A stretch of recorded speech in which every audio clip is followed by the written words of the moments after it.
funny. It's beautiful.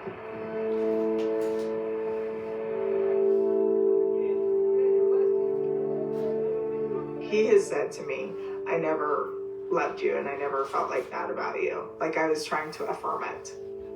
That was his words. I was just trying to affirm it. It's like, that's a bunch of bull. Ask anybody that we know. Ask anybody who saw us in our early years, even 10 years ago. And they would know that that was just a bunch of crap that he's spewing to maybe to try to justify how he feels now. Hello, guys, and thanks for visiting me again. I thought that we would talk about episode 11, season 18 of Sister Wives today, right before the new season, episode starts tonight. I have a bit of catching up to do. My daughter's been sick, and I thought, I got to do this video regardless, get something up there. So here it is, because I have a few things to say about some of the clips I've seen, like this one that I just have shown.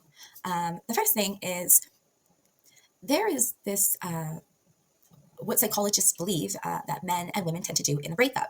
I don't know if this applies here because the breakup has been going on so long, but looking at the memories that they've shown with Meri and Kody, that did seem so beautiful.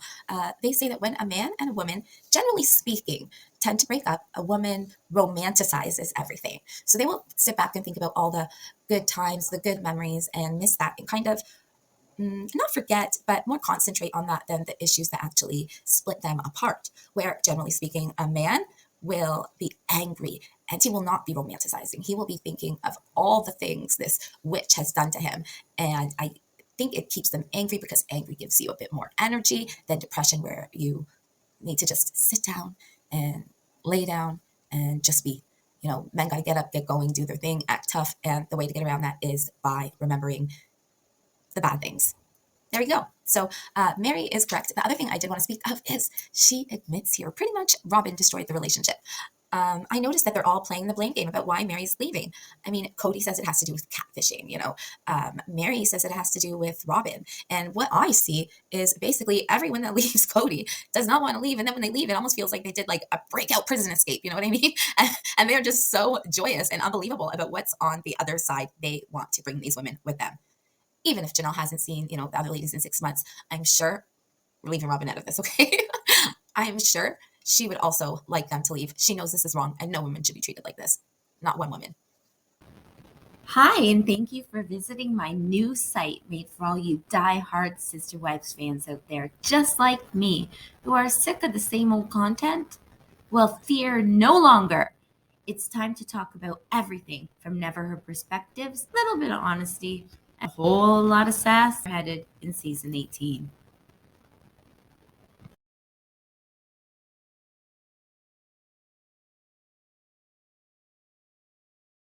Said, you can stick around if you want, but I'm like, but why would I want to do that eternally? Be with somebody who really just has changed his mind about me. Okay, so let me tell you a story about romance and love. No, just kidding. It's the exact opposite of that. Let me tell you a story the exact opposite of that. So Meri was at home on her anniversary, sitting around hoping, maybe Cody will call. I mean, what, for the 33rd anniversary, something like that, 35. I don't know. It's a long time. And she's waiting. He doesn't call. So in the afternoon, I wanted to say, don't call Meri, don't pick up. But she called, of course. We all knew she would call. And she said, hey, let's go out for a drive, something, it's our anniversary. And guess what he said? Take a guess. Insult to injury. He says, I'm kind of watching the kids. Can I get back to you? I need to ask Robyn if I can go. Yeah, she brought Robyn in the family. And now he has to ask her to go out on their anniversary. So Meri was like, okay, whatever. Cody got back to her. He said, sure, let's go out. They went out for dinner. She says they were sitting across the table from each other. And at one point he was basically talking about faking marriage. And she was like, what are you talking about? I'm not faking anything. And he almost said, well, Meri, we're not married anymore. That is her interpretation. And he stopped himself. So it shows just how much this marriage, when he divorced Meri to be with Robyn, how much the dynamics did truly change. I mean, we all saw it. And now he's basically saying he's He's not married to her. He doesn't feel like it. And if you remember in season 17, Tell All, she heard some of the things he said, and you could tell she was embarrassed and she was ashamed. To me, it seemed like she was a little bit like, had a little bit of like ashamed. She said, he's never told me that. He has never told me that to my face. Well, this marked the ending, folks, because he did tell her to her face. He said he doesn't see her really as a wife anymore. He said he doesn't even realize why she's still there. He said he's okay with her hanging out with Robyn and himself, pretty much as a third party, to come and hang out with the kids, which, mind you, she has to schedule, right? She has to schedule to see those kids. Robyn won't even let her see those kids. If you watch the last episode, it was quite disturbing. So, and Meri specifically said, like, that is one of the only reasons she's staying in Flagstaff, because she signed up for the family, and she has that at Robyn's. She was so hurt. I wish I could remember her exact words. He said something along the lines to her that he wanted like no part of what she's doing. And she looked like she really didn't know what to say to that. She didn't know what to say, how to handle it. She, in one sense, I wonder, she watches it. She watches the show. She hears what he has to say. She kind of does, not kind of, she does know, like she knows, yet she claims she doesn't know. I understand she is going through pain and hurt, but she can't keep saying like, Cody's not saying this to my face. Is she going to come up with another excuse now that he's told it to her face?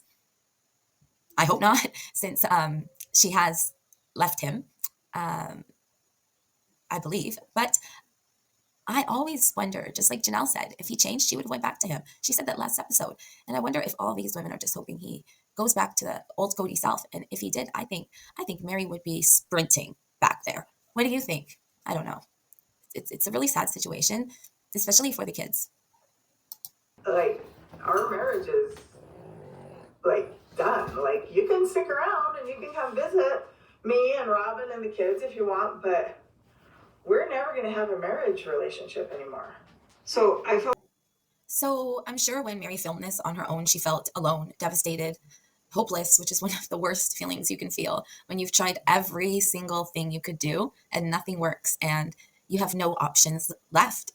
You're in control of what you can control, and she cannot control this. And even though this is so devastating to her, at the same time, I really hope this is like her enlightening moment.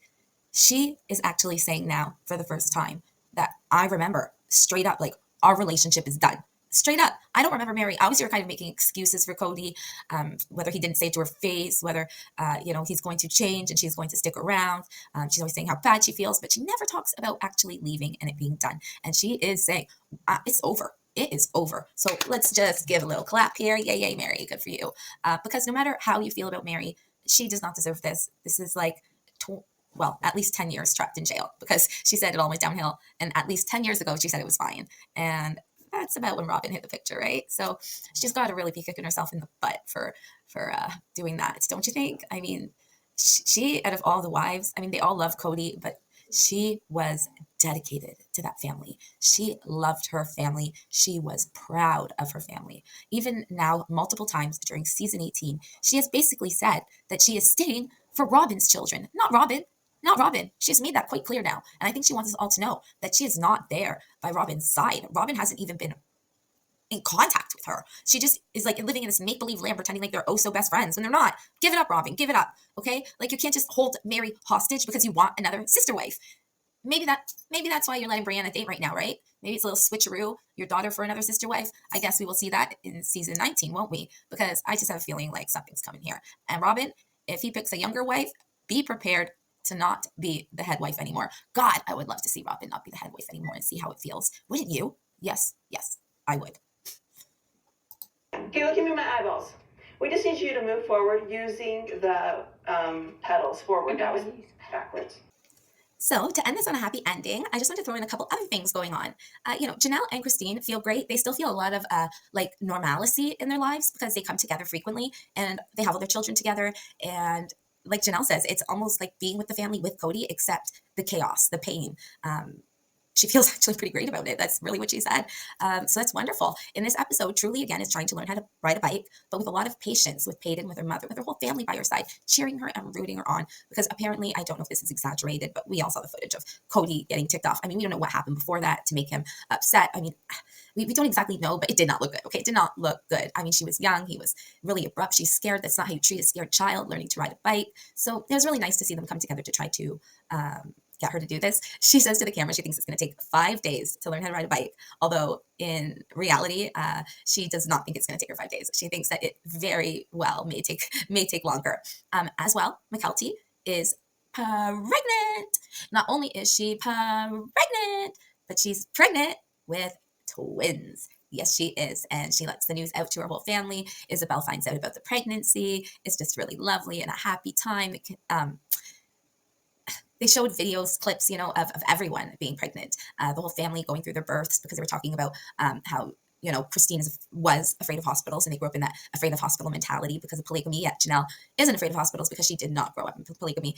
She says that she had put Cody's name on all her children's birth certificates. She did not care. And she just went to hospitals. And Christine is very happy because McKelty has chosen a doctor named Dr. Bean, who, when Christine did go to the hospital, he was the one that took care of her with Truly. And she went to the hospital because she felt, I think she was 38 at the time, and she felt like it could be a risk, more of a risk pregnancy because she was older. So they're all happy about that. They're all celebrating. Everyone outside of the Brown Kingdom seems to be doing well. And I just want to end on that note. I'm so excited to see tonight, and I will have it out much earlier now that things are a little more running smoothly here. Hopefully my child will be back in school. So I hope you have a wonderful day, a wonderful night, wherever you may be, and tune in for Sister Wives tonight because I can't wait to discuss it with you. Please, like I said, subscribe and like, and thank you so much for joining me. Talk to you later.